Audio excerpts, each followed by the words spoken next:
طب عملتي غدا ولا ما لحقتيش؟ الحمد لله. عملتي؟ الحمد لله. طب ايه رايك النهارده احنا عاملين لك غدا بقى ايه؟ تريحي النهارده، اركني الغدا اللي انت عملتيه لبكره. خلاص كده؟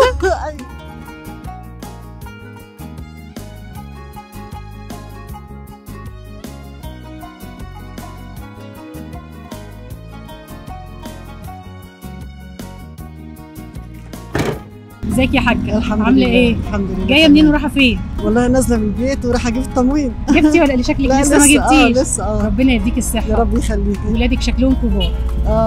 والله كلهم 4 اولاد وبنت. ما شاء الله. متجوزين ولا؟ كلهم متجوزين الحمد لله، والبنت متجوزه والحمد لله يعني. ربنا يا رب يخليهم يا رب. تشوفي ولادهم. شايفه اولادهم الحمد لله ما شاء الله. ربنا يديك الصحه، وشكلك صغير يا حاجه. ايه 70 سنه صغير. ربنا يديك الصحه، والله ما باين، والله مش مجامله، مش باين فعلا. ربنا يبارك في عمرك يا رب. رب يخليك. طب عملتي غدا ولا ما لحقتيش؟ الحمد لله. عملتي؟ الحمد لله. طب ايه رايك النهارده احنا عاملين لك غدا بقى ايه؟ تريحي النهارده، اركني الغدا اللي انت عملتيه لبكره. خلاص كده؟ احنا عاملين النهارده سمك وجمبري. لا ده حلو قوي. حلو، ايه رايك؟ اكيد يعني. ربنا يديك الصحه. احنا عاملين مبادره اسمها مبادره غداك علينا. ماشي؟ هنديكي وجبات بعدد افراد الاسره، وهنديكي كمان وجبتين هديه تديهم لاي حد يستاهلهم وانت ماشيه. ماشي. انت طبعا يعني الناس كتيره اللي تستاهل كتيره في الشارع. اكيد طبعا. انت عارفه. ربنا يديك الصحه، واحنا عايزين المبادره تتعمم. ايه رايك في المبادره دي؟ والله جميله، والله حلوه. بجد؟ ربنا يقدركم يا رب. يعني خلي الناس كلها تتشجع وتعمل كده. طبعا. يعني حتى انا دايما اقول ايه، لو وجبه واحده طالعه من البيت مفيش زياده عن اكلنا طبعا نسعد بيها اي حد. اي حد.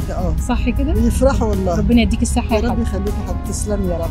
في عصير اهو عشان الاحفاد. يا رب يخليكي. ربنا يديك الصحه يا حاجه صفيه. ربنا يقدركم يا رب كده على الخير دايما. دعواتك بقى المبادره كده يعني يا رب تكبر وتنتشر.